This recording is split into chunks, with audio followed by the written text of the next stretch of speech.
Adolf Hitler, le leader du parti nazi, n'a pas seulement mis fin à des millions de vies, mais a commis des actes si atroces qu'ils ont changé toute la structure sociale, économique et culturelle pour toujours. Mais cela ne s'est pas arrêté là. Si vous étiez un juif allemand pendant la période nazie lors de la Deuxième Guerre mondiale, vous aviez 9 chances sur 10 de mourir. À cette époque, si n'importe quel Allemand du régime vous voyait innocemment faire vos tâches quotidiennes, en quelques minutes, vous pourriez être la prochaine victime du régime nazi. Hitler a dirigé l'Allemagne en tant que leader totalitaire de 1933 à 1945 et a provoqué la Seconde Guerre mondiale en envahissant la Pologne en 1939. L'idée de Hitler était d'établir un régime totalitaire basé sur la pureté raciale. Et bien sûr, il est connu pour avoir commis ce que beaucoup considèrent comme l'acte le plus atroce et sanglant de l'histoire, l'Holocauste. Ce qui a conduit au génocide de 6 millions de Juifs, y compris le peuple romani, les personnes handicapées et les dissidents politiques. Bien que certains le défendent en raison des avancées médicales qu'il a permises, son expansionnisme agressif et son militarisme ont causé une dévastation généralisée et une énorme perte de vies humaines à travers toute l'Europe. De même, Joseph Staline, dirigeant de l'Union soviétique, il a mis en place des politiques répressives et a mené des purges qui ont également causé des millions de morts et un impact profond sur l'histoire du XXe siècle. Il a créé un système totalitaire marqué par de grands massacres, la collectivisation forcée des terres et une répression sévère. Des millions de personnes ont souffert d'exécutions, d'emprisonnements et famines à la suite de ces politiques répressives, en particulier pendant la Grande Purge et la famine en Ukraine. On estime que ces actions ont causé la mort d'environ 20 millions de personnes. Mao Zedong est allé encore plus loin. Il a été le père fondateur de la République populaire de Chine. Il a dirigé le pays de 1949 jusqu'à sa mort en 1976. Pour lui, ces politiques ambitieuses avaient un fond positif. Par exemple, le grand bond en avant et la révolution culturelle visaient à transformer rapidement la Chine en une société socialiste, éradiquer la pauvreté et le féodalisme et répartir les richesses de manière plus équitable. Mais comme toute idée socialiste, ces mesures ont causé des dégâts considérables. Le grand bond en avant a déclenché une famine si sévère qu'elle a conduit à la mort de plus de 40 millions de personnes. Pol Pot, chef des Khmers rouges, était un dirigeant cambodgien du XXe siècle, connu pour sa brutalité. Sa vision radicale communiste a conduit à des évacuations forcées des villes, des meurtres massifs et des camps de travail difficiles. Environ 2 millions de Cambodgiens, soit près d'un quart de la population, sont morts de faim, de travaux forcés et d'exécutions sous son commandement. Osama Bin Laden était le fondateur de l'organisation terroriste Al-Qaïda. Il est célèbre pour avoir planifié les attaques contre les tours jumelles le 11 septembre 2001 aux États-Unis, entraînant près de 3000 morts et marquant une augmentation significative du terrorisme mondial. L'idéologie extrémiste de Bin Laden prônait le djihad violent contre les nations occidentales et les gouvernements musulmans laïcs. Il a dirigé de nombreuses attaques meurtrières dans le monde entier sous l'idée de lutter contre l'oppression supposée des États-Unis envers les pays musulmans. Sa capacité à inspirer et coordonner le terrorisme a conduit à une vaste chasse internationale qui s'est terminée par sa mort en 2011 lors d'une opération des Navy SEAL des États-Unis au Pakistan. Idi Amin, le dictateur militaire de l'Ouganda, n'a même pas eu besoin de cacher ses actes tyranniques et brutaux sous le prétexte du communisme.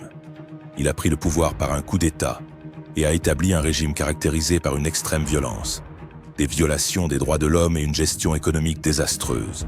Le gouvernement d'Amin a provoqué la mort de 500 000 Ougandais par des exécutions massives, des persécutions ethniques et des tortures. Il était également connu comme le boucher de l'Ouganda. Bernard Madoff, un homme qui semblait avoir le monde à ses pieds, a réalisé l'une des plus grandes fraudes de l'histoire et l'a fait d'une manière si simple que des milliers de personnes n'ont jamais soupçonné quoi que ce soit. À travers son entreprise, Bernard, il a créé une pyramide de Ponzi qui a piégé des milliers d'investisseurs, allant des individus ordinaires aux grandes institutions financières et organisations caritatives. Et comment a-t-il réussi cela ? Eh bien, en leur faisant croire que leurs investissements généraient des rendements spectaculaires, alors qu'en réalité, tout était un énorme mensonge alimenté par les économies des nouveaux investisseurs. Le plus effrayant serait que cette duperie a continué pendant des décennies, et que la vérité n'a éclaté qu'au moment où le monde était au bord de l'effondrement financier en 2008, l'impact a été bien plus qu'une perte économique. Et il a été condamné à 150 ans de prison. Saddam Hussein, le président le plus sanguinaire de l'histoire de l'Irak, était connu pour sa dictature brutale et ses politiques étrangères agressives. Les invasions de l'Irak et du Koweït par Hussein ont conduit à des guerres prolongées et à une condamnation mondiale. Son régime a causé la mort de centaines de milliers d'Irakiens par des purges et des nettoyages ethniques. L'usage d'armes chimiques contre des civils du Moyen-Orient en Arabie en 1988 reste l'une des pires atrocités de son régime. Cependant, il a été capturé par les forces américaines en 2003 et exécuté en 2006. Pablo Escobar était un célèbre narcotrafiquant colombien et fondateur de la mafia de Medellín, qui a dominé le commerce mondial de cocaïne dans les années 1980. Connu pour sa violence et sa cruauté extrême, Escobar a organisé des attentats à la bombe, des assassinats et des enlèvements pour garder le contrôle et éliminer les rivaux et les fonctionnaires. Son règne a inclus le meurtre de milliers de personnes, y compris des juges et des journalistes, et les officiers de police qui s'y opposaient. Le plus curieux est que Pablo a aussi fondé sa propre prison qu'il a appelée la cathédrale, au cas où un jour les autorités l'enverraient en prison. Au lieu d'être un endroit ordinaire, il y avait du luxe, un bar, une piscine et même un terrain de football. Et, bien sûr, il continuait à diriger le trafic de drogue de l'intérieur jusqu'à ce que les autorités décident d'intervenir.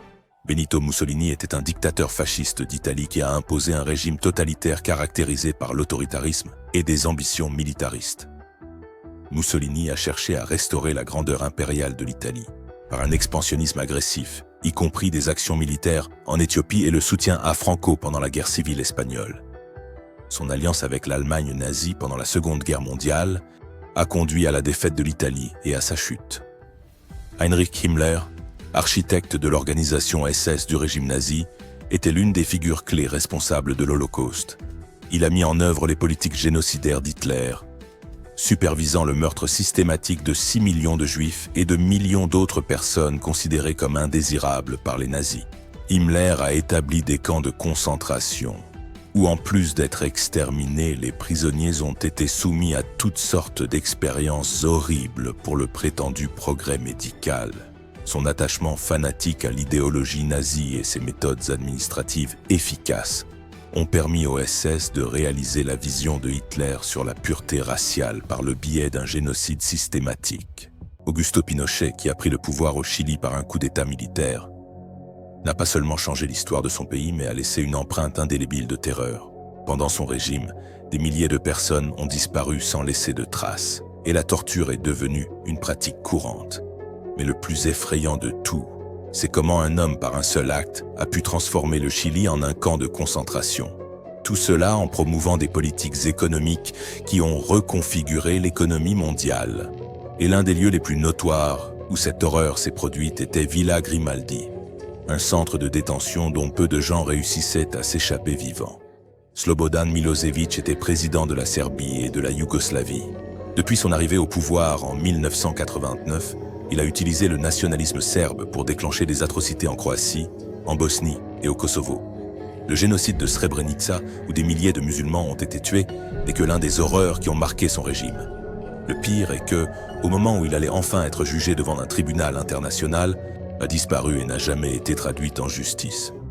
Francisco Franco est devenu dictateur de l'Espagne après sa victoire dans la guerre civile espagnole. Le régime de Franco était connu pour sa répression brutale. Il a mis en place un régime totalitaire, en centralisant le pouvoir, supprimant l'autonomie régionale et imposant un conservatisme catholique strict en Espagne. Ces politiques ont marginalisé les minorités et réduit au silence toute opposition, entraînant des décennies de répression et de stagnation économique. Ariel Castro, un kidnappeur américain, a transformé sa maison de Cleveland en une prison cauchemardesque, où 3 jeunes femmes ont été détenues captives, soumises à des tortures physiques, sexuelles et psychologiques pendant plus d'une décennie. Et le plus inquiétant de tout était que personne ne soupçonnait rien. À cause de ces tortures, il a fini par mettre enceinte une des victimes à plusieurs reprises, provoquant des avortements par la faim et les coups. Son arrestation en 2013 a conduit à sa condamnation pour plusieurs chefs d'enlèvement, de viol et de meurtre, en rapport avec les fœtus non nés, mais il s'est suicidé en prison peu après. Jeffrey Dahmer était un célèbre tueur en série américain. qui a principalement opéré à Milwaukee, Wisconsin, dans les années 80. Ce tueur commettait régulièrement des actes de nécrophilie, de mutilation et de cannibalisme. Il attirait ses victimes dans son appartement sous de faux prétextes, pour ensuite les droguer avant de commettre ces actes inhumains. Ces méthodes incluaient la conservation de parties des corps et des tentatives macabres de créer des zombies vivants par des lobotomies et des injections d'acide, ce qui a montré sa dépravation et son total mépris pour la vie humaine. Ted Bundy était un tueur en série impitoyable américain qui a tué de nombreuses jeunes femmes dans les années 1970. Il était charismatique et utilisait son charme pour attirer ses victimes, souvent en prétendant être blessé ou avoir besoin d'aide. Le modus operandi de Bundy comprenait des agressions brutales, le viol et la nécrophilie. Ses crimes couvrent plusieurs États et il a réussi à échapper à la capture à de nombreuses reprises. Il est confirmé qu'il a tué 30 femmes, bien qu'il ait avoué 36 meurtres avant son exécution en 1989. Léopold II, le roi de Belgique, non seulement a gouverné son pays, mais a également exercé un contrôle impitoyable sur le Congo, une vaste région d'Afrique, qui a explosé sans pitié pendant plus de 20 ans. Ce qui s'est passé là-bas est si horrible qu'il semble impossible que cela ait été permis. Le peuple congolais a été soumis au travail forcé, aux mutilations et aux meurtres de masse, le tout dans le seul but d'extraire du caoutchouc, de l'ivoire et d'autres ressources précieuses. Le régime de Léopold a laissé une trace de souffrance qui a coûté la vie à des millions de Congolais, avec des estimations variant entre 5 et 10 millions. Mais le pire, c'est que sa cruauté n'a été découverte par les dirigeants européens que bien après, quand le mal était déjà fait. El Chapo Guzman est un infâme narcotrafiquant mexicain et le chef du cartel de Sinaloa, l'une des organisations de trafic de drogue les plus puissantes du monde. Sa carrière criminelle a commencé dans les années 1980 et il est devenu célèbre grâce au trafic de cocaïne, de méthamphétamine, d'héroïne et de marijuana. Guzman est connu pour ses méthodes brutales, y compris la violence et l'intimidation pour maintenir le contrôle et éliminer ses rivaux. Il s'est échappé de prison 2 fois à travers des tunnels ingénieux, renforçant ainsi sa réputation de rusé et redoutable. Ils l'ont capturé à nouveau pour la 3e fois en 2016 et il a été extradé vers les États-Unis où il a fait face à un procès très médiatisé, où il a été condamné pour plusieurs chefs d'accusation, y compris le trafic de drogue, blanchiment d'argent et participation au crime organisé. Le roi Hérode le Grand était un dirigeant de Judée sous l'occupation romaine, connu pour ses projets de construction ambitieux et son règne complexe et brutal. Malgré ses réalisations, Hérode est connu pour sa cruauté et sa paranoïa. Il a exécuté plusieurs membres de sa propre famille, y compris sa femme et ses enfants, par peur qu'ils ne conspirent contre lui. Dans la tradition chrétienne, il est surtout connu pour le massacre des innocents, décrit dans l'évangile de Matthieu, où il ordonna le meurtre de tous les enfants mâles à Bethléem pour éliminer le nouveau-né Jésus. Bien que l'historicité de cet événement soit débattue, sa réputation de cruauté persiste. Gengis Khan fut le fondateur de l'Empire mongol, qui devint le plus grand empire de l'histoire après sa mort. On dit qu'il a eu tellement de descendants qu'aujourd'hui, presque 1% de la population est de son sang. Né sous le nom de Temujin, il a unifié les tribus mongoles et lancé une série de campagnes militaires à travers l'Asie et l'Europe. La renommée de Gengis Khan s'est fondée sur sa stratégie impitoyable au combat et sur l'utilisation de la terreur comme outil de conquête. Ses armées ont été responsables de la mort de millions de personnes, souvent en rasant des villes entières et les populations qui résistaient. Cependant, il était aussi un leader astucieux qui a adopté des tactiques militaires innovantes. Il a instauré un système basé sur le mérite et a encouragé le commerce et les communications dans son vaste empire. Le roi Jean d'Angleterre était un monarque dont le règne est souvent associé à la tyrannie et à l'échec. Il est monté sur le trône au XIIe siècle et a gouverné jusqu'à sa mort. Jean est connu pour avoir perdu des territoires importants en France, y compris la Normandie, ce qui a affaibli son autorité. Il a imposé des taxes élevées à ses sujets pour financer des campagnes militaires infructueuses, causant de la souffrance et de ressentiments répandus. Il a abusé de son pouvoir en confisquant les terres et les propriétés des nobles sans justification, trahissant la confiance de ceux qui auraient dû être ses alliés. Sa cruauté s'est étendue à sa propre famille avec des soupçons qu'il a tué son neveu Arthur pour éliminer un rival.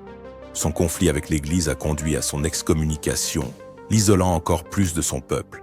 Même après avoir été contraint d'accepter la Grande Charte, un document destiné à limiter ses abus, il a tenté de l'annuler, provoquant une guerre civile. Vlad l'Empaleur, aussi connu sous le nom de Vlad Dracula, était un dirigeant du XVe siècle de la Valachie, une région de la Roumanie actuelle. Il est connu pour ses méthodes brutales de punition, particulièrement l'empalement, qui lui a valu son surnom macabre. Vlad a régné pendant une période d'instabilité politique et de guerre constante, notamment contre l'Empire ottoman. Il a utilisé une cruauté extrême pour maintenir le pouvoir et inspirer la peur, empalant des milliers d'ennemis, de criminels et ceux qu'il soupçonnait de déloyauté. Son règne a été marqué par des exécutions massives, avec des villages entiers éliminés de manière horrible. On estime qu'il a tué environ 100 000 personnes, bien que certains le considèrent comme un héros national pour avoir défendu sa terre contre les envahisseurs. Sa brutalité excessive est notoire. Cela en a fait l'une des figures les plus notoires de l'histoire. L'héritage de Vlad a inspiré le personnage fictif du comte Dracula, consolidant sa réputation comme symbole de la terreur. Ivan le Terrible IV a été le premier empereur de Russie et est connu pour son règne impitoyable et tyrannique. Il est monté sur le trône en 1547 et est reconnu pour centraliser le pouvoir, étendre le territoire russe et créer un État centralisé. Ivan a établi l'Oprichnina, une police secrète qui a terrorisé à la fois la noblesse et le peuple, conduisant à des exécutions massives et semant la terreur. Ces actes brutaux incluaient le pillage de Novgorod, où des milliers furent torturés et tués, et le meurtre personnel de son propre fils dans un accès de colère. Son règne est rappelé pour la terreur qu'il a infligée à son peuple, lui valant le surnom de « le tyran ». Malgré sa cruauté, les actions d'Ivan ont jeté les bases du futur empire russe. Muammar Kadhafi a été le leader de la Libye après avoir pris le pouvoir par un coup d'État. Il a établi un régime qui combinait des éléments de socialisme et de nationalisme arabe, gouvernant d'une main de fer. Kadhafi a promu sa propre version du socialisme du livre vert, qui prônait un mélange de démocratie directe et de socialisme. Son régime a été marqué par de graves violations des droits humains, telles que la répression des dissidents politiques, l'emprisonnement des opposants et des actes de terrorisme soutenus par l'État, y compris l'attentat contre le vol 103 de Paname en 1988, qui a fait 270 morts. Les politiques et le comportement erratique de Kadhafi ainsi que son style de vie luxueux ont fait de lui une figure controversée et polarisante sur le plan international. Son régime a été renversé pendant la guerre civile libyenne en 2011, ce qui a conduit à sa capture et à sa mort par lynchage. Sa chute a marqué un moment significatif dans le printemps arabe et a laissé la Libye dans un état de chaos continu. N'oubliez pas de soutenir ce type de contenu en vous abonnant et en regardant cette autre vidéo très intéressante qui vous plaira.